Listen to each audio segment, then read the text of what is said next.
हम रखते हैं अपराधियों पर पैनी नजर, सनसनी नहीं सच्ची खबर।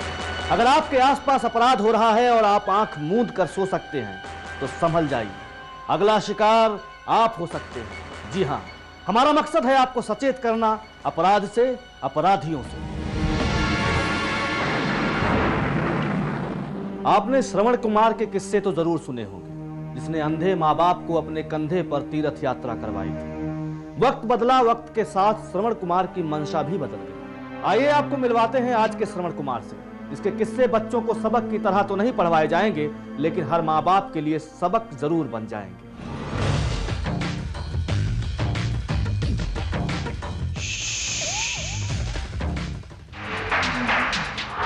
तारीख 6 फरवरी 2006, जगह चंडीगढ़ का सेक्टर 34। पुलिस को सूचना मिली थी कि इस घर में रहने वाले लोगों का किसी ने बेरहमी से कत्ल कर दिया है। पुलिस ने जल्दी ही जांच का काम शुरू कर दिया। घर से लूटपाट भी की गई थी। कुछ गहने और नकदी घर से गायब थे, लेकिन शुरुआती जांच से ही ये साफ लग रहा था कि ये घर वालों को जानने वाले किसी शख्स का ही काम था। इन्वेस्टिगेशन में हमने ये देखा है कि अब although we are keeping all theories open, but कोई फोर्स्ड एंट्री नहीं हुई है, तो फ्रेंडली एंट्री लगती है। तो ये पॉसिबिलिटी है कि जिसने भी ये काम किया ये इनके नोन थे। सभी के लिए केस शुरुआत से ही काफी उलझाने वाला रहा। किसी को समझ में नहीं आ रहा था कि घर का कौन सा ऐसा शख्स था जो इन हत्याओं को अंजाम दे सकता था। मरने वालों में घर के मालिक retired group captain TP Singh, उनकी पत्नी शिवानी और बहन अजीत कौर शामिल थी। इन सभी का समाज में ऊंचा रुतबा था और आस पड़ोस के लोगों के मुताबिक ये सभी स्वभाव से बहुत ही शांत थे। इन्हें कभी भी किसी से लड़ते झगड़ते नहीं देखा गया था। तो फिर कौन था जिसने इन मासूमों का कत्ल किया था? As far as the TP is concerned, he's an excellent man. I used to meet him almost every morning in the morning. He used to have a small dog, Black. He used to take him out on the morning walk. Madam is a teacher, excellent lady. Police भी उलझन में थी कि आखिर कौन है जो इन लोगों से इतनी नफरत करता है। हर बार पुलिस को शक होता था कि है जरूर आस्तीन का सांप कोई। इस शक की एक वजह यह भी थी कि मृतक महिलाओं के शरीर पर सभी गहने मौजूद थे और उनको हाथ भी नहीं लगाया गया था। यहाँ तक कि घर में मौजूद कुत्ता, जो घटना के वक्त वहीं पर मौजूद था, वारदात के वक्त एक बार भी नहीं भौंका, यानी कि वो भी हत्यारों को जानता था। हत्याओं का शक घर के नौकर पर भी जा रहा था। उसे पुलिस ने घर से ही गिरफ्तार भी कर लिया था, लेकिन वो भी कुछ ज्यादा नहीं बोल पा रहा था। घटना की सूचना मरने वालों के रिश्तेदारों और बेटों को भी दे दी गई थी, लेकिन उनमें से एक बेटा था जो न जाने क्यों अपने माँ बाप के मर जाने के बाद भी अब तक नहीं आया था, जबकि छोटा बेटा दूर रहते हुए भी घर पहुंच चुका था। अब शक की सुई बार बार बड़े बेटे पर जाने लगी थी।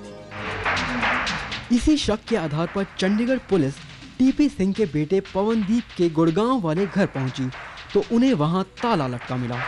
पुलिस को उसके घर के पीछे से ही टीपी सिंह की वो मारुति जैन कार भी मिल गई जिसमें कातिल हत्या करने के बाद भाग निकले थे। गाड़ी के अंदर से ही खून से सने कपड़े भी मिल गए।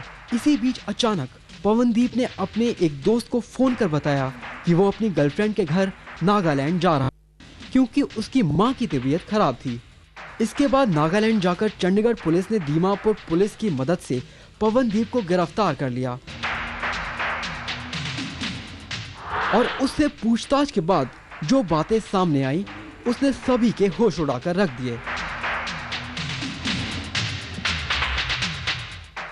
ये पैसे की वजह से, प्रॉपर्टी की वजह से अपने पेरेंट्स से अपने इमोशनली दूर था, तो इसने प्लान करके दो साथियों को, गैंगस्टर को साथ लाके इसने ये मर्डर किया। और वहाँ से कहते हैं इंसान ना बुरा होता है ना अच्छा, इंसान के नियत की नियति तो उसकी संगत और परिस्थितियां तय करती हैं। मिस्टर कातिल की संगत बुरी थी और परिस्थितियां तंग, साथ में मुद्दतों से उसके सीने में पल रहा था अपने ही माँ बाप का दुश्मन। ये बेटा बरसों से ही अपने माँ बाप से दुश्मनी पाले हुए था। उसके माँ बाप उसकी बुरी संगत और गलत आदतों से परेशान थे और इसी के चलते वो अपने बेटे को संपत्ति से बेदखल करना चाहते थे। पवन जिस लड़की से शादी करना चाहता था वो भी उसके माँ बाप को पसंद नहीं थी। इसके अलावा वो पैसों की तंगी से भी जूझ रहा था। इसी सब के चलते उसके मन में अपने ही माँ बाप के खिलाफ नफरत पैदा हो गई और वो अपने माँ बाप का ही कातिल बन बैठा।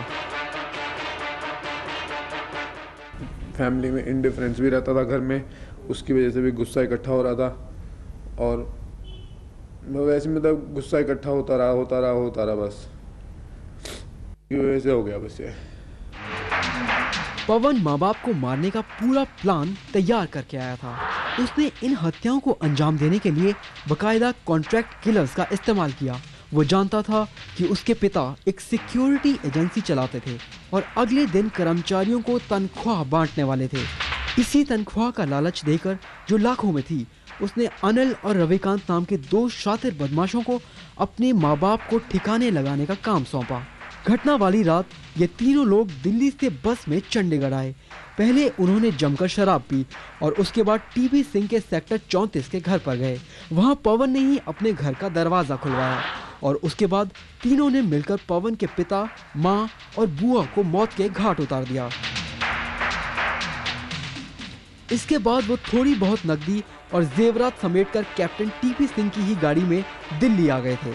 वहां से पवन अपनी गर्लफ्रेंड के साथ नागालैंड भाग गया, जहां से उसे गिरफ्तार किया गया, जबकि दोनों सुपारी किलर्स को भी गुजरात से पकड़ लिया गया।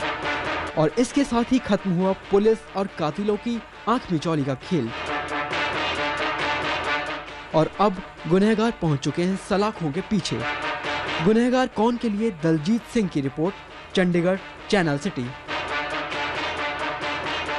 तो ये थी आज के श्रवण कुमार की कहानी, जिसने चंद सिक्कों की खातिर अपना हीरे जैसा जमीर बेच डाला। फिलहाल वक्त है एक ब्रेक का।